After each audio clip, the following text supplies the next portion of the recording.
समय पहले जंगल में एक बहुत ताकतवर भूतनी अपनी भूतनी बेटी के साथ रहती थी। भूतनी अपनी बेटी का बहुत ध्यान रखती थी। वो रोज जंगल से नए और मुलायम जानवर लाकर उसे खिलाया करती थी। माँ, ये खरगोश बहुत मुलायम है, लेकिन ये बहुत छोटा सा था। इसीलिए कल आप मेरे लिए एक मोटी सी भैंस लाना। ठीक है बेटी। मेरी बेटी छोटी छोटी, भैंस मांगे मोटी मोटी। ऐसे ही समय बीतता गया। अब भूतनी बूढ़ी हो गई और बीमार रहने लगी। अब उसकी जगह उसकी बेटी खाने के लिए जानवर पकड़कर लाने लगी। एक दिन बूढ़ी भूतनी ने अपनी बेटी से कहा, बेटी, अब मैं ज्यादा दिन जिंदा नहीं रह पाऊंगी, इसलिए मैं चाहती हूँ तुम मेरी एक आखिरी इच्छा पूरी करो। बताओ माँ। बेटी, जब मैं छोटी सी थी तब एक बार मेरी माँ शहर से एक मोटा और मुलायम इंसानी बच्चा खाने के लिए लाई थी। मैं चाहती हूँ कि मरने से पहले मैं एक बार फिर से इंसानी बच्चे का स्वाद चखूं। ठीक है माँ, फिर तो आपके अगले जन्मदिन पर हम इंसानी बच्चा ही खाएंगे। इंसानी बच्चे की तलाश में भूतनी शहर की तरफ चल दी। जंगल से मैं आई हूँ, शहर को मैं जाऊंगी। इंसानी बच्चा खाकर अपनी माँ का जन्मदिन मनाऊंगी। शहर पहुंचकर उसने बहुत सारे बच्चे देखे, लेकिन कोई भी बच्चा उसे पसंद नहीं आया। तभी उसकी नजर गट्टू पर पड़ी। ये बच्चा मुझे मुलायम लग रहा है, लेकिन ये तो बहुत पतला है। इसे तो अकेले माँ ही खा जाएगी, फिर मुझे क्या मिलेगा? कोई बात नहीं, मैं इसे खिला खिला कर मोटा कर दूंगी। और वो एक बहुत सुंदर आंटी का रूप लेकर गट्टू के पड़ोस में रहने लगी। फिर एक दिन वो गाजर का हलवा लेकर गट्टू के घर गई। मैं गट्टू के लिए गाजर का हलवा लाई हूँ। Thank you aunty. अब भूतनी रोज किसी न किसी बहाने से गट्टू को स्वादिष्ट खाना खिलाने लगी। इतना स्वादिष्ट खाना खाकर गट्टू बहुत मोटा हो गया। भूखी भूतनी का खाना खाकर गट्टू हो गया मोटा मोटा। अब मोटे गट्टू को खाकर भूतनी भी होगी मोटी मोटी।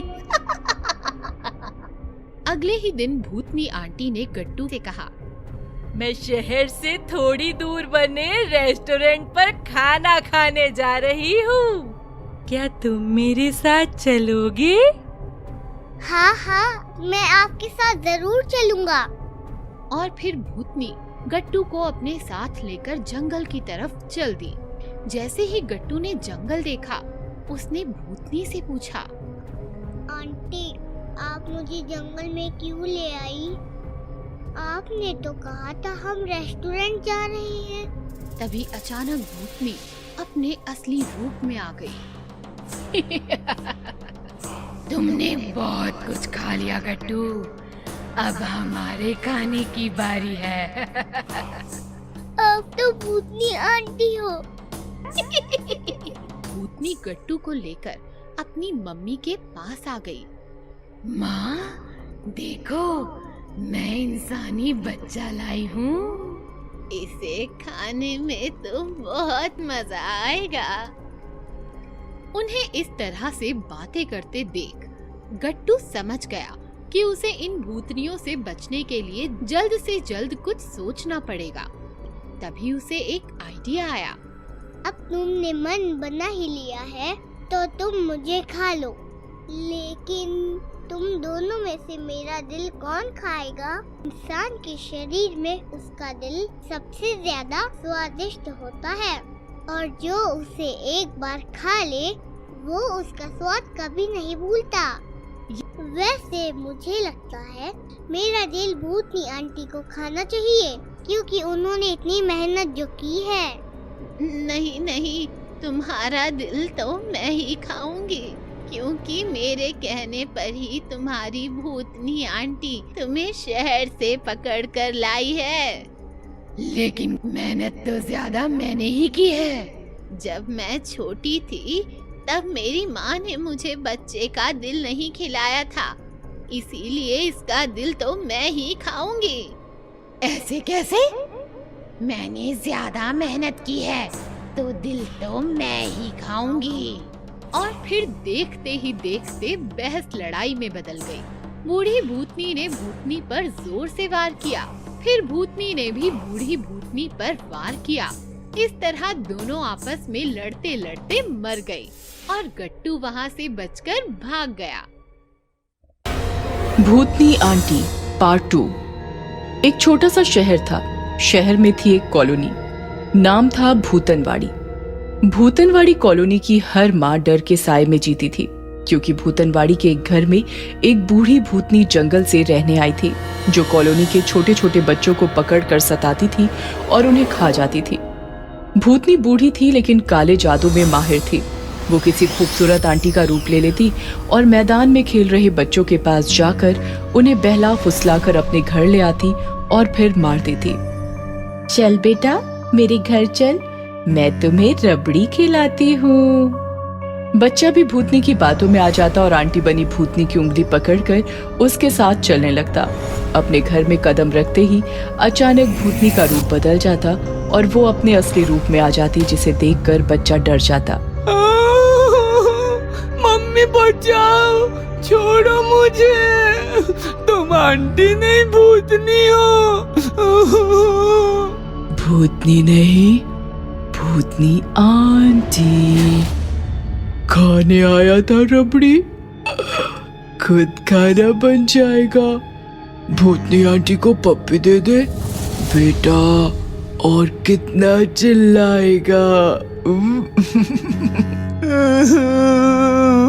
नहीं, मैं तुम्हें पप्पी नहीं दूंगा, तुम बहुत गंदी हो, छोड़ो मुझे मम्मी। भक भक ना कर, मेरा भोजन बन, चल। इस प्रकार भूतनी की काली करतूतों से कॉलोनी में हाहाकार मच गया। लोगों ने बूढ़ी भूतनी के पास जाकर उसे काफी समझाया, लेकिन वो नहीं मानी। फिर लोगों ने तंत्र मंत्र का सहारा लिया, तांत्रिकों को उसके घर के सामने बिठाया, लेकिन दुष्ट भूतनी ने अपनी शक्तियों से तांत्रिकों को भी भगा दिया और वो अपनी मनमानी करती रही। इस प्रकार कॉलोनी का नाम भूतनवाड़ी पड़ गया।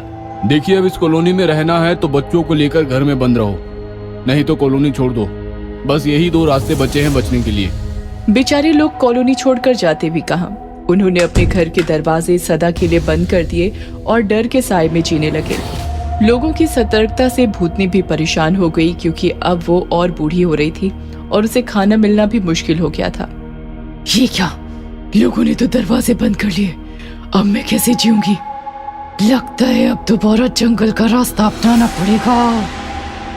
तभी भूतनी ने देखा कि एक औरत अपने गोल मटोल बच्चे के साथ आ रही थी। अरे वाह, लगता है कॉलोनी में नए रहने आए हैं। बच्चा भी एकदम गुब्बारे की तरह फूला हुआ है। इधर सारे घरों के दरवाजे बंद देखकर बच्चा परेशान हो गया। मम्मी, बोलो गोलू। एजेंट कह रहा था अच्छी कॉलोनी है, लेकिन यहाँ तो सारे दरवाजे बंद है, कोई बच्चा नजर नहीं आ रहा। अब मैं खेलूंगा किसके साथ? तभी भूतनी रूप बदलकर उनके सामने पहुंच गई। आपका स्वागत है हमारी कॉलोनी में। ठंड की वजह से लोगों ने दरवाजे बंद कर रखे हैं। अरे वाह, आपका बच्चा तो बिल्कुल मेरे मोलू जैसा है। मेरा मोलू अभी अभी मैदान में खेलने गया है। मैदान का नाम सुनते ही गोलू खुश हो गया। थोड़ी देर बातें करने के बाद गोलू और मम्मी वहां से निकल गए और भूतनी खुश हो गई। आज तो पार्टी करूंगी। थोड़ी देर बाद फुटबॉल हाथ में लेकर गोलू मैदान में पहुंचा तो उसने देखा मैदान में उसकी उम्र का बच्चा खेल रहा था। ये देखकर गोलू खुश हो गया। तुम मोलू हो ना? मेरा नाम गोलू है, मेरे साथ खेलेगा? बिल्कुल खेलूंगा। फिर क्या, काफी देर दोनों खेलते रहे और खेलते खेलते थक गए। सारा पसीना निकल गया, प्यास भी लगी है। तो चलो मेरे घर पानी पी कर आते हैं। तुम्हारा घर पास में ही है ना? तुम्हारी मम्मी मिली थी हमें, चलो चलते हैं। गोलू मोलू के पीछे चलते चलते उसके घर के सामने आ गया तो भूतनी आंटी बनकर खड़ी थी। आओ बेटा। गोलू मोलू के साथ जैसे ही अंदर गया, घर का दरवाजा अचानक बंद हो गया और मोलू भी गायब हो गया। मोलू, कहाँ हो तुम? घर में आए गोलू, इसलिए भेजा मैंने नकली मोलू। भूतनी का खौफनाक रूप देखकर गोलू कांपने लगा। बचाओ, बचाओ मम्मी। पीने आया था पानी, अब मेरी प्यास मिटाएगा। भूतनी आंटी को पप्पी दे दे बेटा, और कितना चिल्लाएगा। प्लीज मुझे मत मारो, मैं अपनी मम्मी का इकलौता बच्चा हूँ। मम्मी का इकलौता बच्चा, जैसे हो गाजर कच्चा कच्चा, जब जब करके चबा जाऊं, हाथ लगा एक कच्चा बच्चा। ऐसा कहकर भूतनी गोलू की तरफ बढ़ने लगी और गोलू पीछे पीछे सरकने लगा। जैसे ही भूतनी ने गोलू को छुआ, उसे बिजली का तेज धक्का लगा और वो जलने लगी। ये मेरे साथ क्या हो रहा है? तभी गोलू की मम्मी वहां आई। बिल्कुल सही हो रहा है, तुम्हें क्या लगा मैंने तुम्हें पहचाना नहीं? तेरी जैसी सैकड़ों भूतनियां देखी हैं मैंने। मैं जल क्यों रही हूँ? क्योंकि गोलू के गले में उसकी दादी का दिया हुआ ताबीज है। तेरे जैसी हजारों भूतनियां एक होकर आए तो भी गोलू को छूते ही भस्म हो जाएगी, इतनी शक्ति है इस ताबीज में। चल गोलू। ऐसा कहकर मम्मी गोलू को लेकर निकल गई और भूतनी आंटी तड़प तड़प कर राख हो गई। फिर क्या, फिर तो कॉलोनी के सारे दरवाजे गोलू और उसकी मम्मी के स्वागत के लिए खुल गए।